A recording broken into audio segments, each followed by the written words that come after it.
Boa noite! Essa live de hoje a gente vai falar sobre etapas de uma reforma, junto com a Aline Nicolau, que estava comigo na terça-feira passada e a gente falou sobre etapas de projeto. Oiê! Cheguei! Eba! Bom? Tudo! E você? Tô ótima. Boa noite, gente. Boa noite! Tava perguntando aqui quem que tá online, que participou a semana passada das etapas de projeto. Nossa, foi muito bom. Foi maravilhoso. A gente teve muito Foi, retorno. né? Verdade. Muita gente não sabia do que a gente estava falando. Muita gente entrou em contato com a Aline para entender melhor. Verdade. Bora lá? Bora, São 7:02. Vamos começar? Vamos. Gente, eu fiz uma colinha aqui bem básica. Por quê? Eu queria falar, a gente vai falar sobre etapas de reforma. Eu vou falar, peguei como exemplo um apartamento, como se ele fosse fazer todos os serviços, todas as disciplinas. Coloquei automação porque hoje em dia o pessoal está procurando bastante automação para saber mais ou menos a hora que vai entrar e tal. Lembrando que automação também precisa de projeto, tá?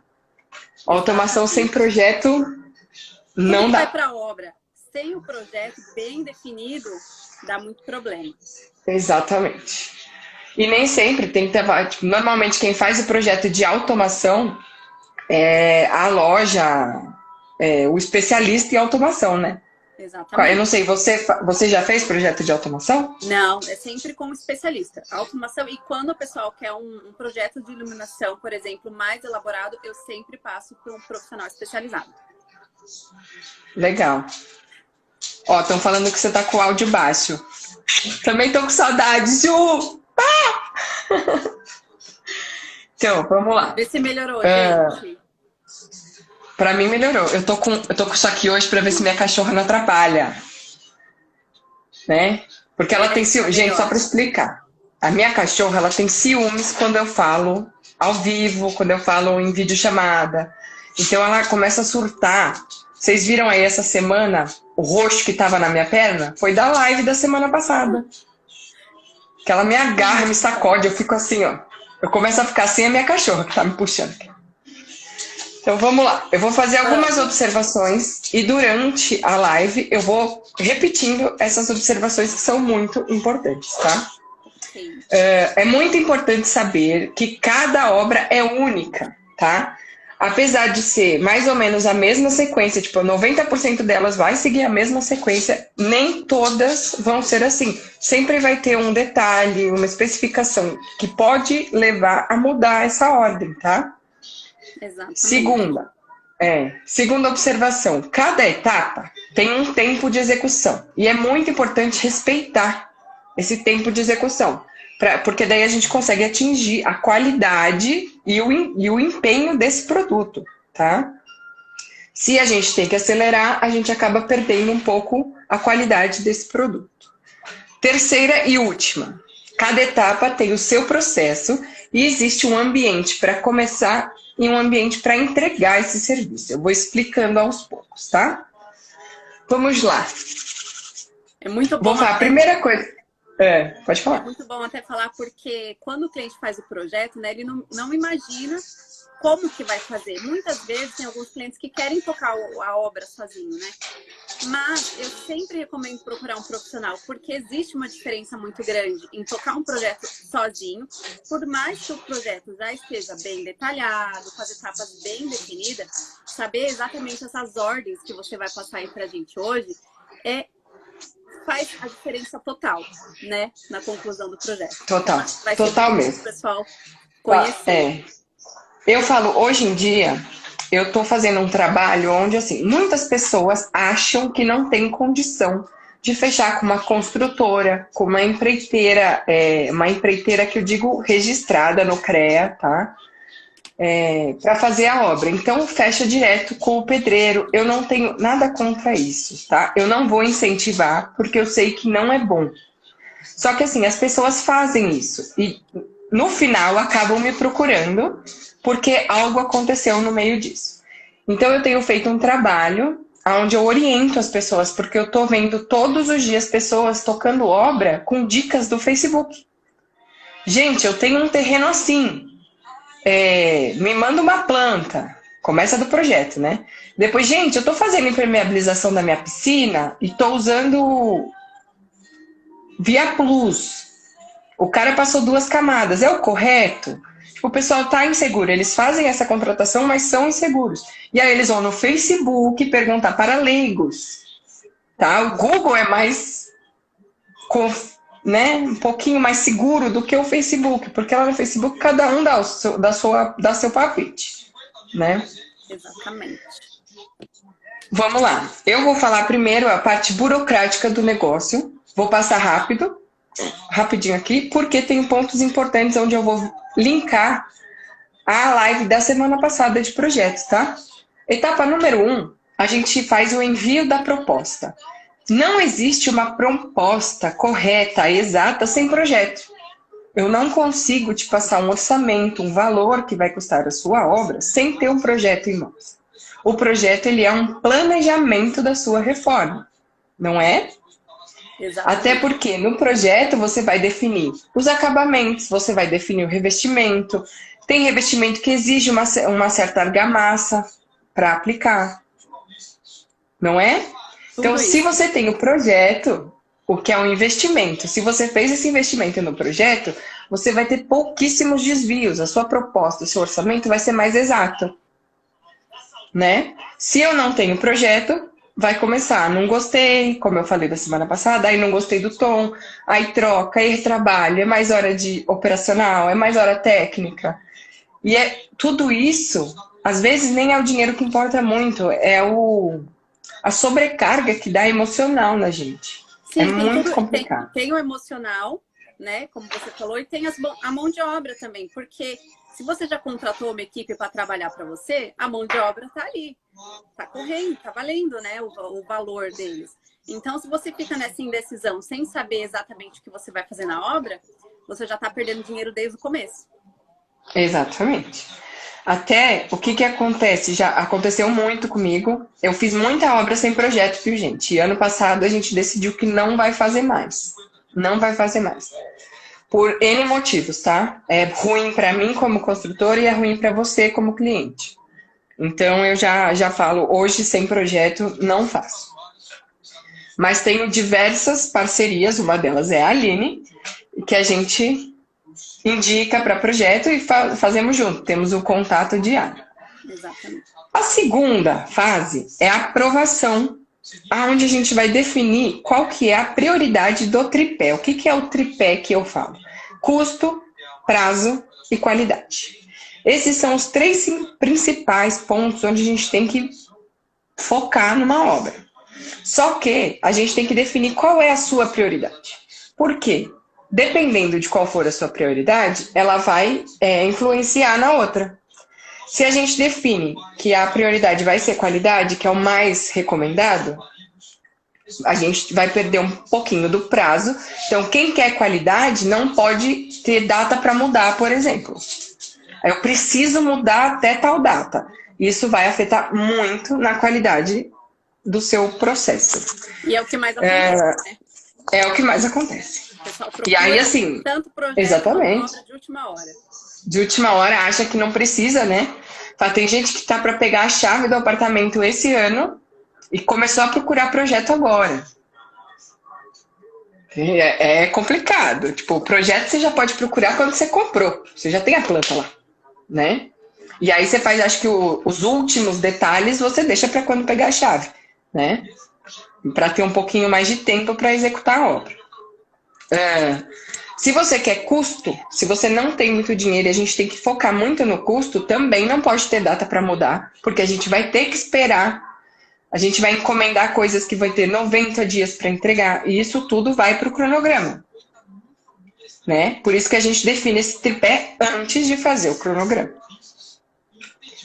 E se você quer prazo, você praticamente não vai ter custo e não vai ter qualidade. Porque se você tem prazo, a gente tem que sair correndo para comprar material. Muitas vezes você vai ter que mudar o projeto, né, as especificações do projeto, para poder atender o seu prazo. O prazo é o pior do tripé, viu, gente? É o pior. Sempre que vocês puderem evitar falar, eu preciso mudar em tal data, evitem. Se planejem, planejamento é tudo numa reforma. Vamos lá. A partir daí a gente faz um contrato, colocando tudo o que foi definido. Todos os projetos, todo o cronograma, todo o orçamento aprovado, seguimos. Depois do contrato, a gente passa para análise do condomínio. Isso é muito importante. Eu escuto muito. Hoje tem uma norma, é a 16280, para quem estiver interessado e quiser ir atrás. Essa norma, ela passa a responsabilidade do condomínio pro síndico, tá? Isso eu estou falando de prédios, tá? Então, o síndico, ele tem sim que aprovar o que você vai fazer dentro da sua casa. E as pessoas falam assim, mas é minha casa. Eu vou fazer o que eu quiser. O que ele tem que saber? Ele não vai te impedir de colocar um piso de mármore. Ele não vai te impedir. Tem coisas... Por que ele poderia te impedir de colocar um piso de mármore? Por causa da sobrecarga. Se o prédio é novo, a construtora vai ter recomendações a fazer para o síndico do prédio, para o condomínio. Então vai ser mais fácil dele saber o que pode e o que não pode. Tá? Agora é mais antigo. Porque assim, normalmente as pessoas pensam, mas é o meu projeto. Só que quando você mora num apartamento, não é só você. Então imagina se todo mundo resolver colocar uma sobrecarga ali naquele apartamento de todos. Exatamente. Ele não foi projetado para aguentar tanto peso assim. Então por isso que precisa dessa aprovação. É muito importante. O que eu falo? Por que essa norma ela existiu, né? Por que ela foi elaborada? Por causa da quantidade de prédio caindo por aí. Porque um monte de gente entra em apartamento, sai tirando parede, e só porque não tem aço dentro da parede, eles acham que a parede não é estrutural. E não é assim que funciona. Tá? Se o concreto é cinza, não pode tirar. Se o concreto não, você vai tirando a parede, Chegou no bloco, né, no tijolo cinza, que é o de concreto, não pode mexer. Não pode de jeito nenhum. Tá? A MRV, ela tem feito muita construção em alvenaria estrutural. Eles não deixam tirar parede nenhuma. Então, isso é válido para quando você vai comprar o apartamento. Se você não gosta da planta, não pense, eu tiro. Não. Não pode. Já ok? Daí, né? É importante. Inclusive, tem muitos apartamentos, empreendimentos que estão sendo construídos já com essa opção de você ou integrar, né, o espaço, porque como está muito na moda, eles já entenderam que o pessoal está querendo, né, integrar esses espaços. Então, eles já dão duas opções, que eu estou vendo muito por aí. Ou você já pega a planta com as áreas integradas, ou separada. Então, é bom até na hora de comprar você já ficar de olho nesse quesito também. Exatamente.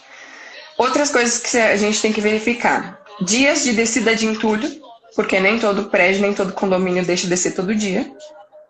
Para isso entrar no cronograma também. E recebimento de material, como que funciona elevadores, proteção, tudo que a gente vai envolver o condomínio, as áreas comuns, tá? Tudo isso é de responsabilidade, a gente verifica neste momento. Em paralelo, a gente já sai. Quando a gente tem uma demolição um pouco mais específica, a gente já entra com uma concorrência para pegar uma empresa especializada, tá? Luciana, você é construtora, você não faz demolição? Faço. Faço sim. Sou engenheira, eu tenho uma equipe técnica, a gente sabe até onde a gente pode chegar, tá? Às vezes tem algum elemento estrutural que a gente tem que ir atrás de uma empresa mais especializada no assunto. Por quê? Para você tirar uma parede, por exemplo, você não pode simplesmente tirar a parede. Tem que fazer uma escora para segurar. Ninguém faz, tá? Tem que fazer uma escora, um escoramento e ir tirando a parede de cima para baixo. Tá? E com o tempo, a gente vai diminuindo essa escora para a laje do apartamento de cima e acomodando. Tá? A Aline tá falando uma coisa bem legal também, que a gente consegue fazer um projeto lindo sem demolição. E é o que mais tem acontecido. Tem acontecido muito isso. A gente consegue adaptar o projeto sem demolir, porque muito desses casos, como a Luciana citou, já estão vindo essas casas, esses apartamentos, né, com as paredes estruturais. Então, a gente acaba pensando soluções para não ter que fazer essas demolições. Isso é muito Exatamente. legal. E assim, e essas pessoinhas aí, Aline, design de interiores, arquitetos, eles fazem mágica que, assim, tem uma parede que te incomoda, você não vai nem ver essa parede, por causa do projeto. Eles conseguem fazer isso. Eu falo que é mágica. Fora alguns elementos estruturais, que de repente você tirou tudo, fica um pilar no meio. Eu não sei o que vocês fazem em projeto, que esses pilares ficam maravilhosos no meio da sala. Fica como se fosse uma obra de arte ali. Acaba Eu acho fazendo parte, maravilhoso. né? Nossa, eu acho lindo. Mas vai de cada um. Mas mesmo assim, é o que ela falou. Sempre o projeto vai ficar do seu agrado. Não é uma coisa que vai te impedir de comprar. Porque, aliás, compra não é só a planta, né? Tem preço, tem financiamento, tem localização, tem um monte de outras coisas que a gente tem que olhar sem ser a planta, né? Então vamos lá. Sexto passo: elaboração de cronograma. Só para falar outra observação aqui. Tudo que eu faço é com base nos processos da minha empresa, tá? Então, cada construtora faz de um jeito, cada empreiteira faz de um jeito e tal. Então, na hora do cronograma, a gente senta com o cliente e faz um cronograma físico-financeiro junto, né? Porque tem que ver como que o cliente vai querer pagar, como que ele vai comprar os materiais, como que isso vai entrar no fluxo de caixa do cliente. Então, na hora de fazer o cronograma, a gente faz esse cronograma físico-financeiro para adequar o dinheiro do cliente durante a obra. Isso é muito importante. Por isso que é importante, quando a gente pede para vocês, a gente fala: e quanto você quer investir? Qual que é o seu orçamento para fazer essa reforma? Não é porque a gente quer saber quanto dinheiro você tem. A gente quer colocar para não ficar pesado para você e adequar ao seu fluxo, não é? Eles têm muito Isso elas também fazem em projeto. Mesma coisa em projeto. A gente faz essa pergunta também no projeto. Quando a gente, antes de iniciar o projeto, a gente precisa saber até mesmo para ter uma noção do quanto que a gente pode ir no projeto. Porque não adianta a gente fazer algo mirabolante, colocar 1001 coisas no projeto, porque dá, gente. O céu é o limite. Mas a gente precisa saber do limite do cliente, né? Não tirar coisa da nossa imaginação e fazer sem... Fala, eu não tô com isso, não tô com isso agora, vamos fazer. Aí você começa a trazer mármore da Itália, né? Umas coisas muito loucas. Exatamente, o céu é o limite. Bom, vamos lá. A partir daí, cronograma aprovado. Eu tenho minhas parceiras, arquitetos e design de interiores, e eu sento e elas também aprovam o cronograma. Por quê? Enquanto eu estou fazendo demolição, a gente está aprovando, validando os meus métodos construtivos, que eu quero saber se está de acordo com o projeto que elas estão imaginando, né? Vamos falar assim, será que, no meu projeto de instalação de revestimento de parede, eu tenho lá o 45 graus com acabamento, o jeito que eu faço certinho. Será que isso se encaixa no método que ela fez o projeto? Então, eu valido isso com as minhas parceiras, tá? Essa compatibilização, né, de projeto com a obra é muito importante, sim. Enquanto tá na parte bruta, né, que não tá envolvendo, entre aspas, o projeto, a gente ainda tá demolindo, a gente faz isso. Na demolição, o que eu tenho que considerar? É o descarte de entulho consciente, tá? Existe uma lei hoje, que é um plano, eu não lembro muito bem, mas assim, Plano Nacional de Resíduos Sólidos.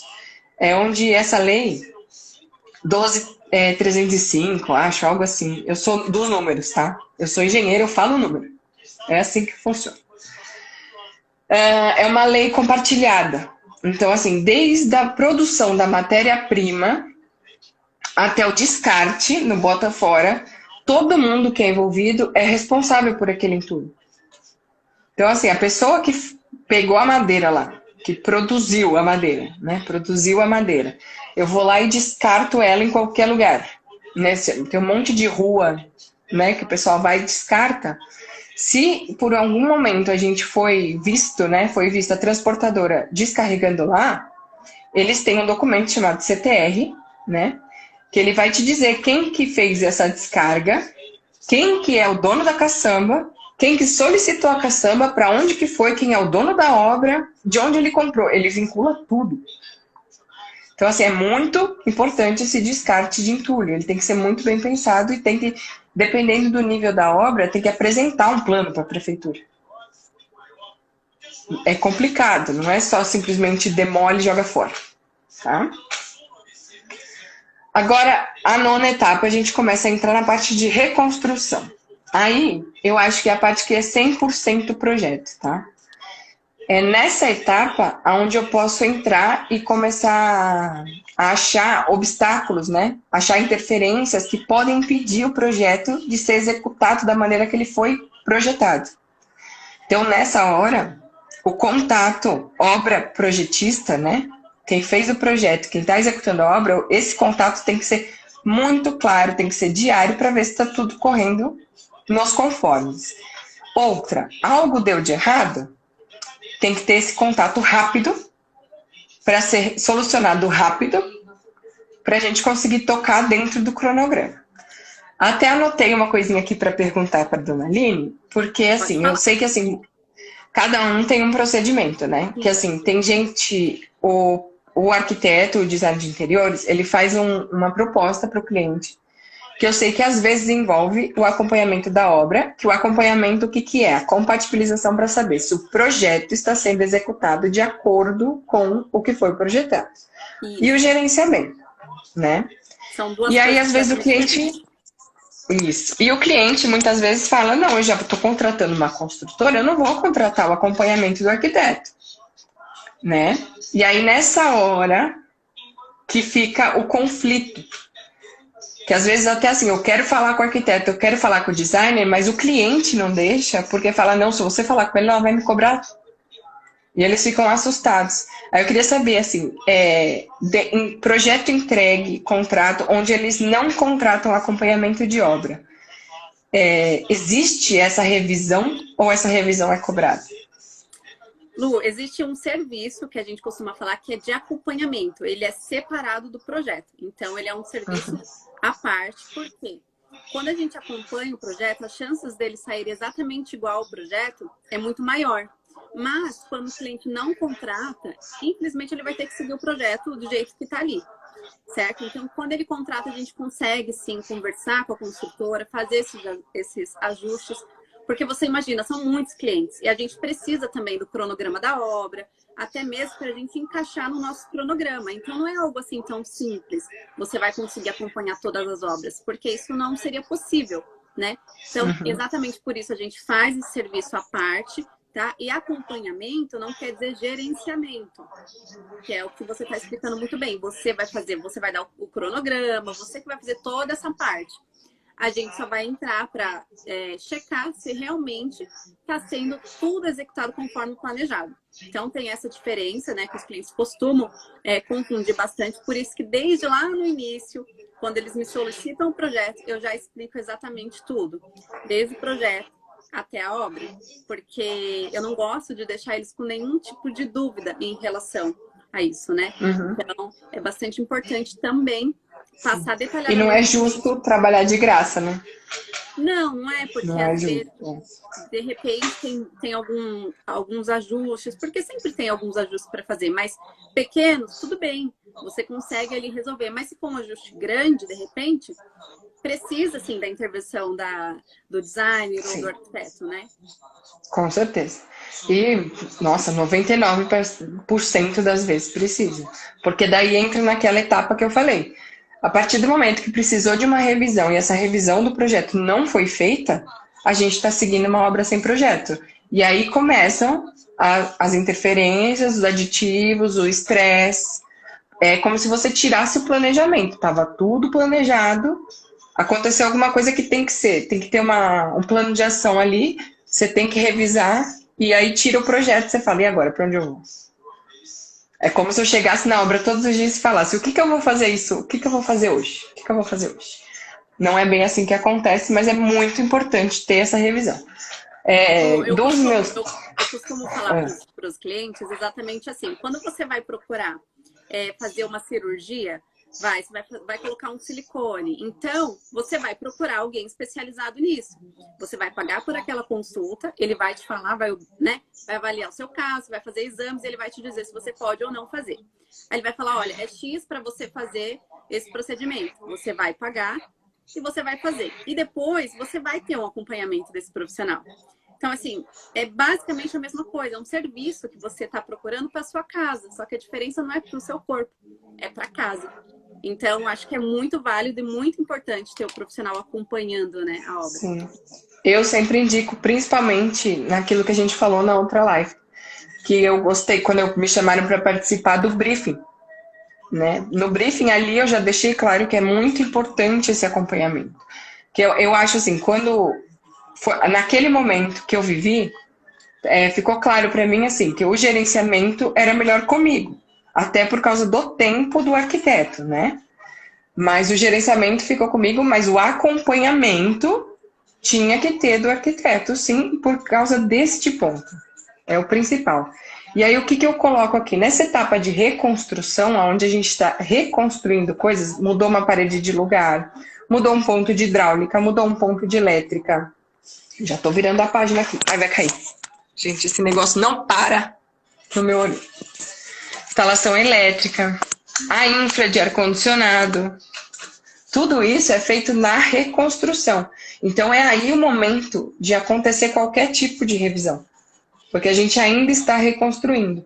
A última etapa da reconstrução é a parte do chapisco, reboco, emboço, que já é o fechamento das paredes, o fechamento dos rasgos, o fechamento.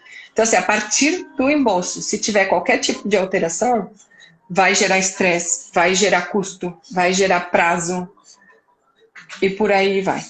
E todo esse processo que a Lu está mencionando aí, a gente tem um projeto. Então, de repente, a gente vai colocar lá a paginação do piso, onde que vai começar, né? Então, eles têm esse projeto para seguir na obra. Só que, de repente, pode acontecer algum imprevisto e precisa dessa revisão que é super normal, né?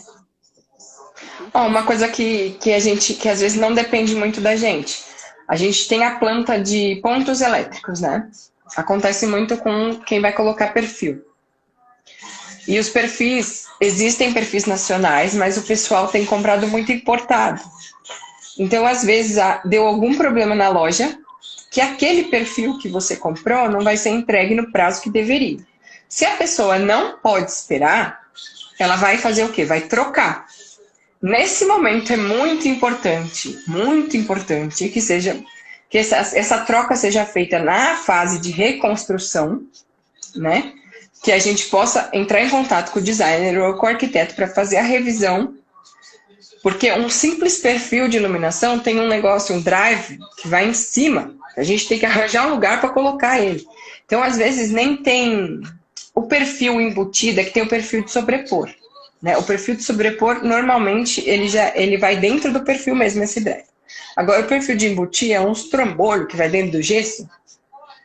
Imagina vocês avisam a gente já tá lá no gesso, no forro. Já pintou, já maciou tudo. O que vai acontecer? Vamos rasgar o gesso. Acontece muito também. Aí você acaba tendo gasto. E isso acontece também, por exemplo, com bancadas, com marcenaria, com marmoraria, porque às vezes a gente especificou um tipo de cuba, aí o cliente vai comprar outro. Eletrodoméstico também. De repente tem um forno lá de uma marca tal, que ele tá feito. O projeto, gente, ele é feito exatamente para compor aqueles eletrodomésticos que a gente combinou com o cliente no projeto. Mas acontece de na hora que está ali na execução, por X variados motivos, o cliente vai lá e muda. Então, ele precisa avisar o marceneiro, rezar para que ele já não tenha feito todo a parte dele, né? Avisar lá para o pessoal da marmoraria, enfim, tudo isso influencia no projeto. Quando sai qualquer coisa. Sabe o que eu vi esses dias? Eu vi lá nos grupos de Facebook, eu vi uma pessoa que ela encomendou uma torre de eletrodomésticos, que está, né, na moda. Ela estava fazendo, o cara já tinha instalado, e ela deixa para comprar depois os eletrodomésticos. Eu não sei por que ela foi comprar depois. Eu sei, ela falou que quando ela foi comprar, o que ela queria estava muito mais caro, e ela pegou uma promoção de um outro. É o que mais era o comum. forno e o micro-ondas. Aí falou que o micro-ondas coube certinho, né? Que ficou um espacinho, até é bom por causa da respiração do equipamento. Só que no forno, ela colocou, não cabia. E aí ela forçou, fez lá que coube. O que aconteceu? Danificou, né? Obviamente. Danificou. Não chegou a pegar fogo, mas poderia ter É pegado muito fogo. perigoso porque cada marca não é igual para todas. Cada marca pede um distanciamento correto, o que a gente lê de manual, o que a gente entra em contato com as Nossa. marcas que fabricam, vocês não têm noção, porque a gente precisa entender desses termos técnicos para poder especificar uma marcenaria. É verdade, Aline. A dor de cair começa de novo a parte do estresse. Por isso que a gente sempre fala que é importante seguir o projeto. O projeto é um planejamento, ele é o começo de tudo. É muito importante. Demais. Né? Então vamos lá. Depois da parte de reconstrução, a gente está entrando no 10º passo. Tá? Ao todo são 25. Eu acho que eu estou sendo espero que eu esteja sendo rápida. Porque são muitos passos, muito detalhe em cada passo. A partir daí, a gente vai começar a entrar na parte estética, né? Ainda tô passando pela impermeabilização, 10º passo. 11º, eu vou fazer contrapiso. Terminou o contrapiso, aí sim, eu vou entrar na parte de acabamento.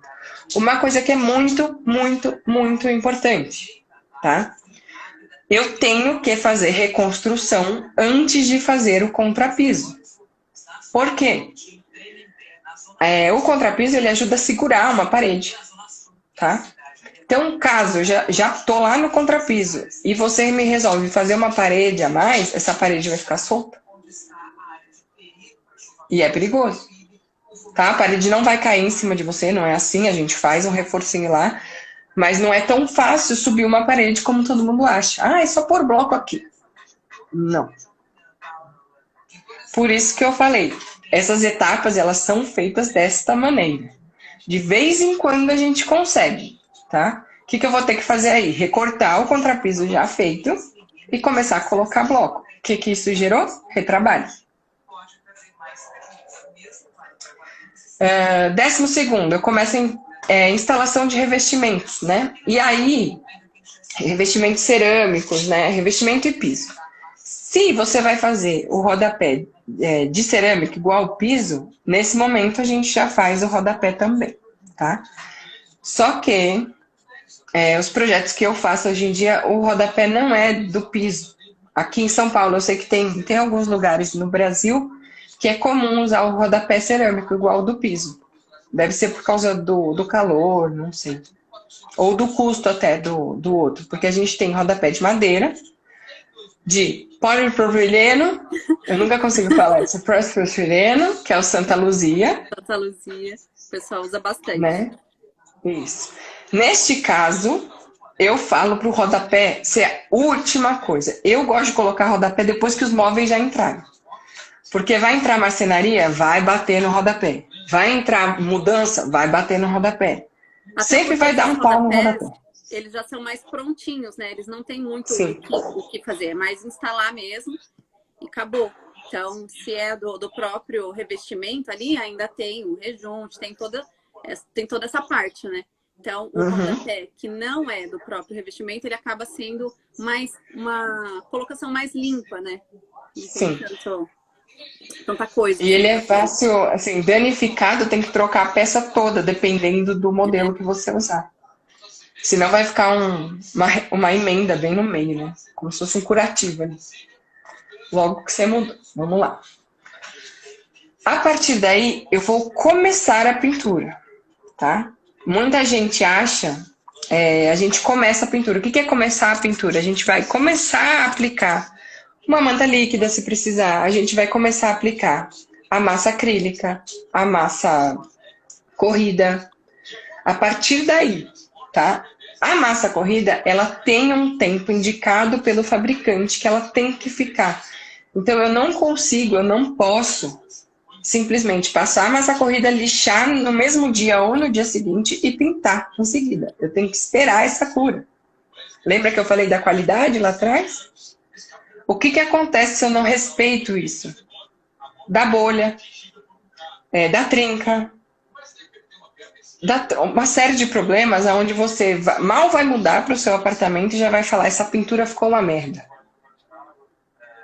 Eu escuto isso direto, só que lembra que eu falei do tripé? O que ficou na prioridade? A gente colocou em contrato. E eu lá na prioridade eu falo, você está escolhendo o seu prazo, então você vai pagar mais em material, você vai pagar mais em frete e você não vai chegar no desempenho 100% de alguns serviços. A pintura é uma delas. A pintura é muito, muito, muito importante respeitar o prazo de cura das massas, né, massa corrida e massa acrílica, e o tempo de secagem das demãos, tá? Muito importante. Além de respeitar esses prazos, a gente tem que respeitar, por exemplo, a pintura. Se for uma parede branca, né? Eu vou começar a pintar, depois eu vou entrar com instalação de iluminação, com perfil. Vai todo mundo meter a mão na parede, vai ficar tudo sujo. Então, a pintura... Não tem jeito. Ela não tem jeito, é a última coisa. Não adianta, última coisa, a última coisa. Com o instalador da elétrica, não adianta, porque vai acontecer, isso é fato. Pode ser parede azul marinho, vai sujar. Não adianta. Então a gente começa, tá? 13º passo, a gente começa a pintura. Aí vem instalação de iluminação embutida, instalação de automação, tá? A infra de automação, ela é feita lá na reconstrução. Porque às vezes eu tenho que passar uns eletrodutos, gente, parece uma cobra. Só para passar o cabo da TV da Samsung.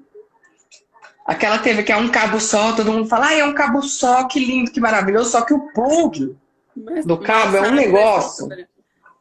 E tem que passar um eletroduto de 2 polegadas, que é praticamente um tubo de esgoto de 100 milímetros, para esse plug poder fazer a curva.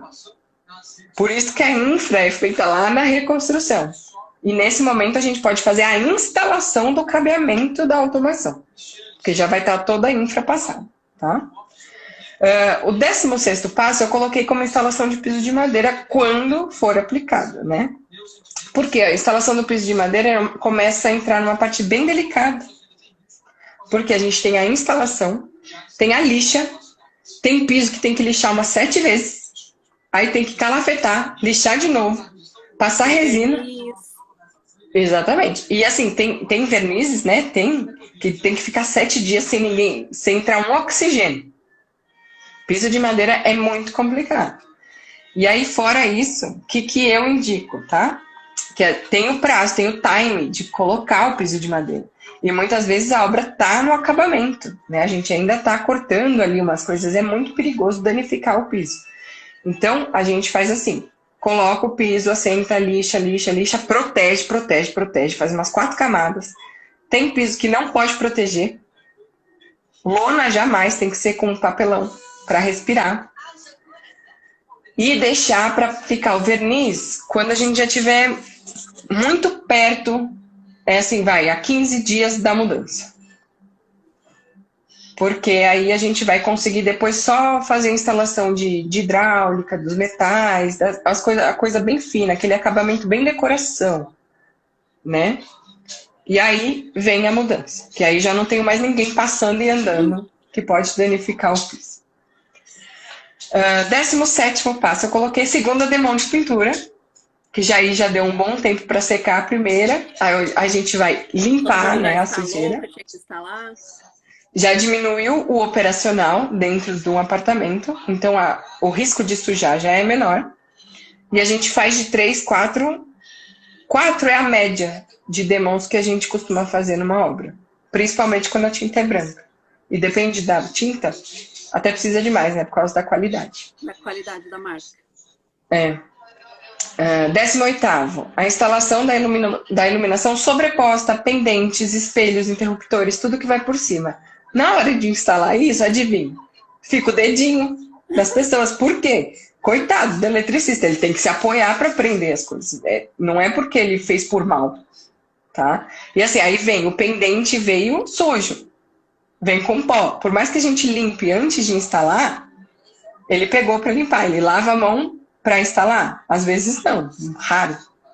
Hoje em dia o pessoal tá um pouco mais viciado no álcool em gel, né? Mas mesmo assim não limpa. Então vai ficar lá o dedinho. Vai ficar lá o dedinho.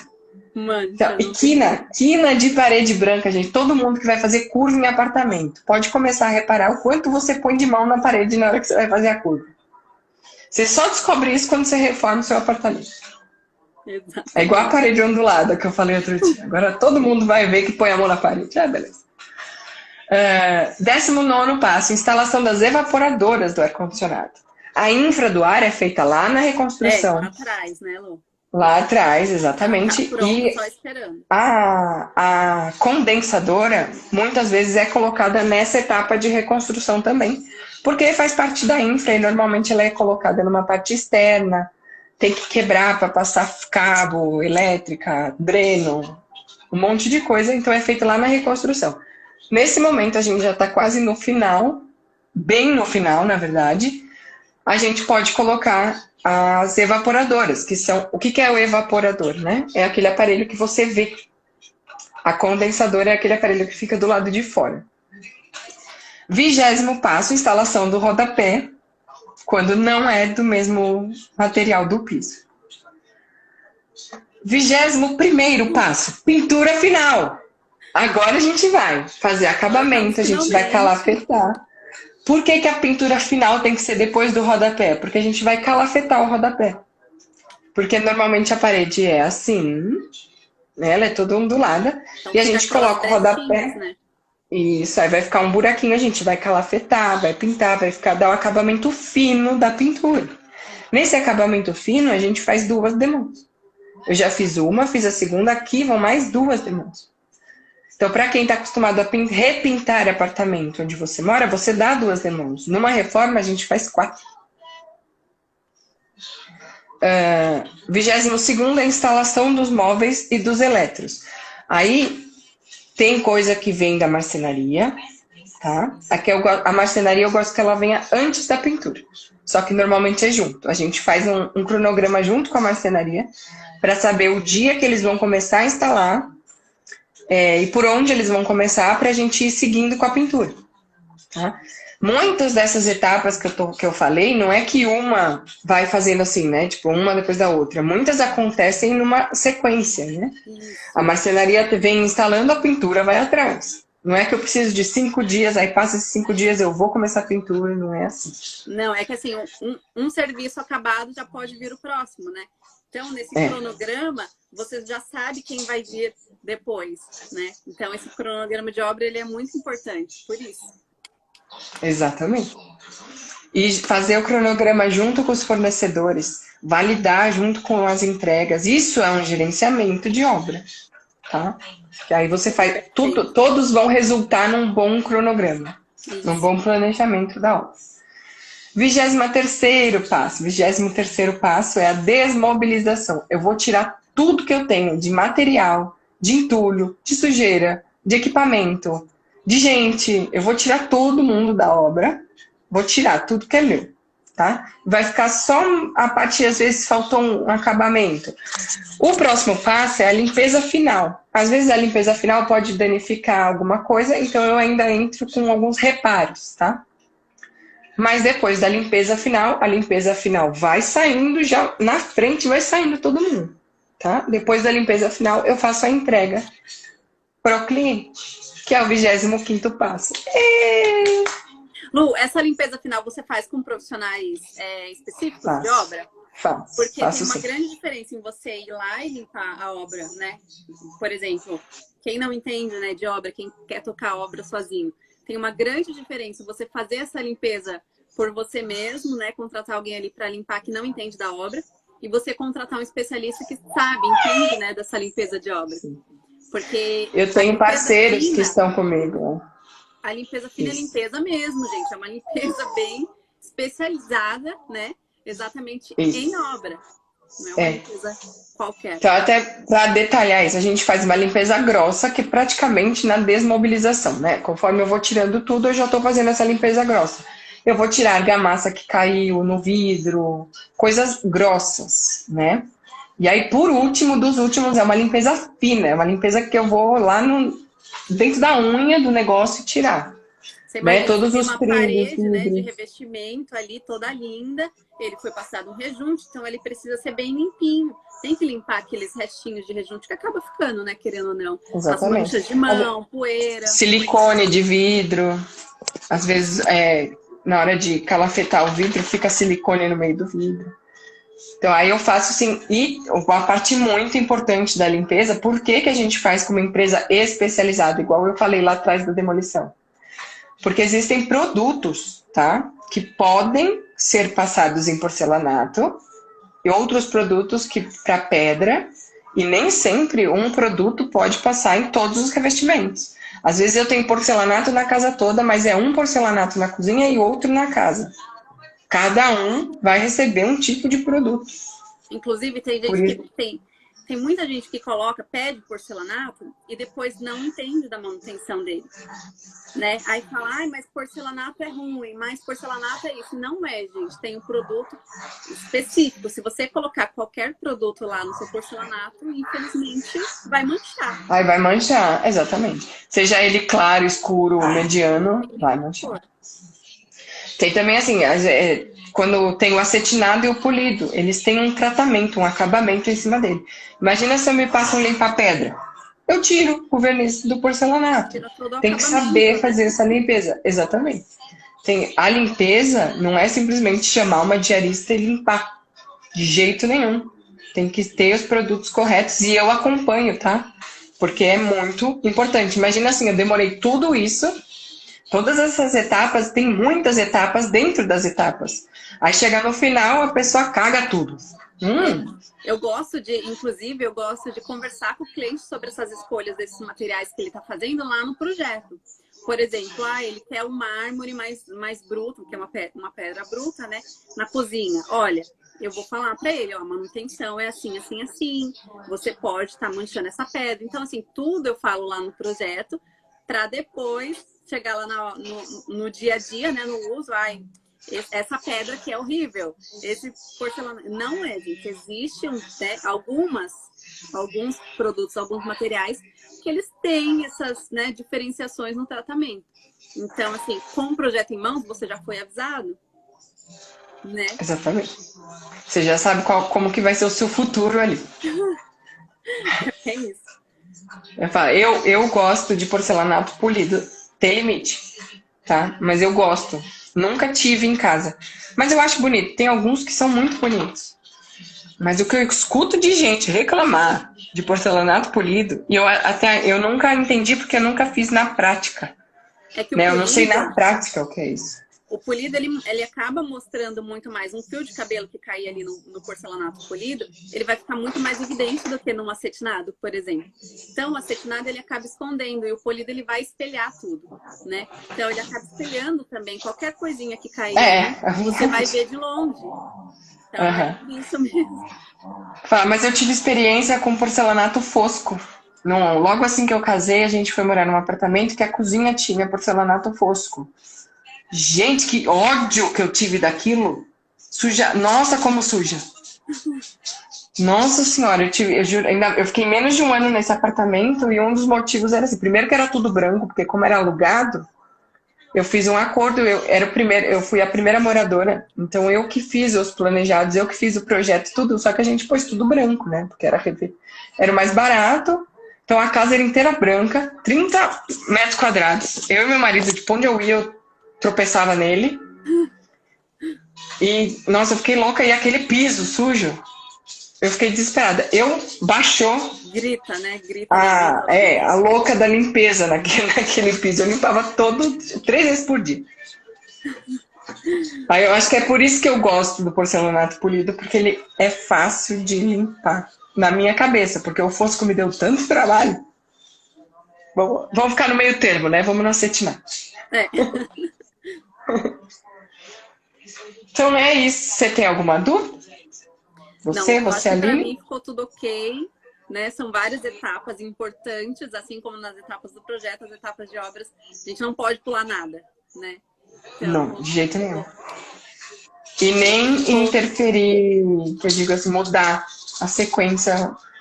Eu tive uma experiência, tá, gente? Que isso aconteceu, é muito ruim. Você tem um cronograma Você tem um tempo de execução, você está planejado com a sua equipe para fazer uma sequência de coisas. Né? Quando eu entro numa obra, eu treino a minha equipe no cronograma. Eu falo para eles tudo que a gente vai passar semanalmente, a gente vem vendo as semanas. Aí a cliente entrava na casa e resolvia que tinha que estar pronto o banheiro até sexta-feira, porque o móvel tinha que entrar até sexta-feira. E assim, em nenhum momento eu fui avisada lá atrás. A gente estava seguindo, eu não fiz o gerenciamento dessa obra, então eu ficava sabendo das entregas das coisas assim. Ah, semana que vem vai chegar tal coisa, tem que estar com o piso pronto. Oi? Tinha projeto? É péssimo. Não tinha projeto. Não tinha projeto. Foi nessa obra que eu decidi que eu não faço mais obra sem projeto. Porque quando o projeto está em mãos, vai o projeto solto, né? Eu costumo mandar um projeto para a obra, um projeto para o marceneiro, um projeto para a marmoraria, todo mundo. Então, assim, todos têm um projeto. Então, isso é que, assim, são fornecedores. Então, a gente acaba contando que pode ocorrer atrasos, né, nessas entregas. Mas, assim, todos têm tudo especificado ali do que vai ser feito na obra, né? Eu falo, e hoje em dia, vivendo o nosso novo normal, isso está acontecendo muito, porque você tem um prazo, 40 dias, que é muito, para chegar uma madeira específica que você quer, que seja para fazer a sua mesa, tá? Tá atrasado, tem coisas importadas, tem coisas nacionais, a gente não tem transporte, tá todo mundo muito sobrecarregado. Então, assim, coisas importadas, eu acho que o pessoal que vende coisa importada não consegue nem dar prazo hoje em dia. Tipo, espera chegar e a gente vê. É assim. E coisas nacionais, por mais que tenham prazo, a gente não tá podendo contar com esse prazo. Tem que ter onde eu usava uma margem aí de risco, né, que eu chamo, eu faço uma gestão de risco, que para atraso de material eu tinha, digamos que 5 dias ao todo do meu cronograma, eu tinha esses 5 dias para mais ou para menos, onde eu conseguia rebolar. Essa minha margem de risco hoje tá beirando 15 dias, por causa dessas entregas de material. Fora a elevação do preço, né? Isso a gente não precisa nem comentar. Tudo isso acaba influenciando, né? Nossa, demais. Demais mesmo. E tem influenciado muito nas revisões de projeto, nas alterações de obra. Então, tá bem complicado. Então, hoje, mais do que nunca, né, enquanto a gente não volta ao normal, as importações ao normal, mais do que nunca, hoje o projeto é mais do que essencial para uma obra. Porque imagina fazer tudo isso sem projeto. Ai, meu Deus, não gosto nem de imaginar. Nossa, não dá. É loucura total. É porque a gente se dedica tanto para fazer um projeto, são tantos detalhes, e ninguém imagina assim, a dificuldade de elaborar um projeto do início ao fim, né? Então, esse planejamento que a gente faz desde o início até lá no final, dá muito trabalho, a gente leva horas, 150 horas, assim, são incontáveis horas que a gente passa ali detalhando um projeto para exatamente evitar esse retrabalho durante a obra, né? Então, assim, óbvio que acontece demorar um pouco na entrega de um material ou outro, mas você já tem ali tudo especificado. Quando você não tem, vira uma bola de neve, porque um probleminha que era para ser menor acaba virando um baita do problema, né? Eu falo, e assim, é imensurável quando começa um problema, quando a gente não tem projeto, tá? Aí me perguntam muito, Luciana, por que obra nunca termina no prazo? E eu falo, gente, não é bem assim. Você tem relatos e relatos e relatos de que sua obra não terminou no prazo. Agora tem um porquê que a sua obra não terminou no prazo. Então, assim, toda vez que a gente tem que rever alguma coisa, a gente revê o cronograma. Revendo o cronograma, esse cronograma também, o prazo dele vai ser revisto. Então, as pessoas que estão falando que a obra não acabou no prazo, são pessoas assim, recebeu o primeiro cronograma e não considera o tanto de revisão que teve, considera a primeira data. E fica falando que não foi entregue no prazo. E foi entregue no prazo, tudo muito bem conversado. Então, eu vou reforçar aqui. Evite fazer uma reforma com data de mudança. É muito complicado. Porque é uma pergunta, inclusive, que é muito comum, né, na minha caixinha de perguntas. Ai, quanto tempo antes que eu faço um projeto? Eu sempre falo quanto antes melhor, né? Meses antes de você pensar em começar uma obra. Então, assim, 4, 6 meses antes de você pensar em começar a contratar alguém para fazer a obra da sua casa, do seu apartamento, você já tem que estar com esse projeto em mãos. Então, você estando com esse projeto em mãos, ainda tem o prazo da obra. Né? Então, tudo isso tem que ser considerado.